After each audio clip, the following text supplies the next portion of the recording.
PL Kiran Kozhikode നിന്ന് വിവരങ്ങളുമായുണ്ട്. കിരൺ, കോഴിക്കോട് ജില്ലയിൽ എങ്ങനെയാണ് വ്യാപാരികൾ ഇതുമായി സഹകരിക്കില്ല, കടകൾ തുറക്കുമെന്ന് നേരത്തെ അറിയിച്ചിരുന്നു. ഇപ്പോൾ ഭൂരിഭാഗം കടകളും തുറന്നിട്ടുണ്ടോ?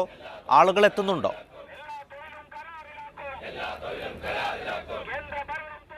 സായികുമാറെ, കോഴിക്കോടും ഏതായാലും ഈ പണിമുടക്ക് പുരോഗമിക്കുക തന്നെയാണ്. ഞാൻ ഇപ്പോൾ ഉള്ളത് മിഠായി തെരുവിലാണ്. മിഠായി തെരുവിൽ കടകൾ ഏതായാലും കാലത്ത് തന്നെ തുറന്ന് തുടങ്ങിയിരിക്കുന്നു എന്ന് വേണം പറയാൻ. ഏതാണ്ട് 10 മണിയോടുകൂടി തന്നെ വിവിധ കടകൾ മിഠായി തെരുവിൽ തുറന്നിരിക്കുന്നു. വ്യാപാരി വ്യവസായി ഏകോപന സമിതി നേതാക്കളടക്കം സ്ഥലത്തെത്തി തുറക്കാനുള്ള നിർദ്ദേശങ്ങൾ നൽകിക്കൊണ്ടിരിക്കുന്ന ഒരു കാഴ്ച നമുക്ക് രാവിലെ കാണാൻ സാധിച്ചിരുന്നു.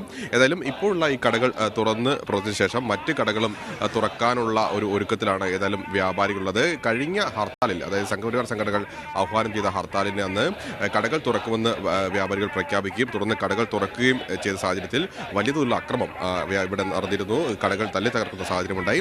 ഈ ഒരു സാഹചര്യത്തിലാണ് ഇന്ന് കടകൾ തുറക്കണമോ എന്നുള്ള കാര്യത്തിൽ ആശങ്ക നിലനിന്നിരുന്നു. പക്ഷേ പോലീസ് കർശന സുരക്ഷ ഏതായാലും മിഠായി തെരുവിൽ ഏർപ്പെടുത്തിയിട്ടുണ്ട്.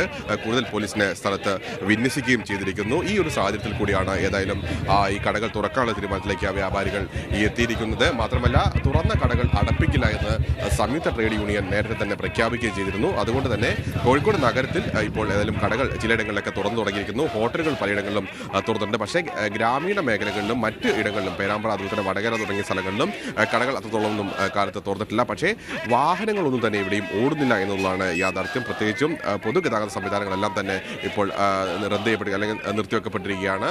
KSRTC ബസ്സുകൾ, സ്വകാര്യ ബസ്സുകൾ, അതുപോലെ ഓട്ടോ ടാക്സി തുടങ്ങിയവയൊന്നും തന്നെ ഇന്ന് സർവീസ് നടത്തുന്നില്ല. സ്വകാര്യ വാഹനങ്ങളും അതുപോലെ ഇരുചക്ര വാഹനങ്ങളും മാത്രമാണ് നിരത്തിൽ ഇറങ്ങിയിരിക്കുന്നത്. ട്രെയിൻ ഗതാഗതത്തെ സംബന്ധിച്ച് പറയുകയാണെങ്കിൽ കാലത്ത് 7:45 കൂടി തന്നെ ഈ ട്രേഡ് യൂണിയൻ പ്രവർത്തകർ റെയിൽവേ സ്റ്റേഷനിലെത്തുകയും ചെന്നൈ മെയിൽ തടയുകയും ചെയ്തു. തുടർന്ന് പോലീസ് എത്തി അവരെ അറസ്റ്റ് ചെയ്ത് നീക്കുകയാണ് ഉണ്ടായത്. അതിനുശേഷം ട്രെയിൻ ഗതാഗതം പഴയ പോലെ തന്നെ പുനഃസ്ഥാപിച്ചിട്ടുണ്ട്. മറ്റ് പ്രശ്നങ്ങളൊന്നും തന്നെ, അക്രമ സംഭവങ്ങളൊന്നും തന്നെ എവിടെയും റിപ്പോർട്ട് ചെയ്യപ്പെട്ടിട്ടില്ല.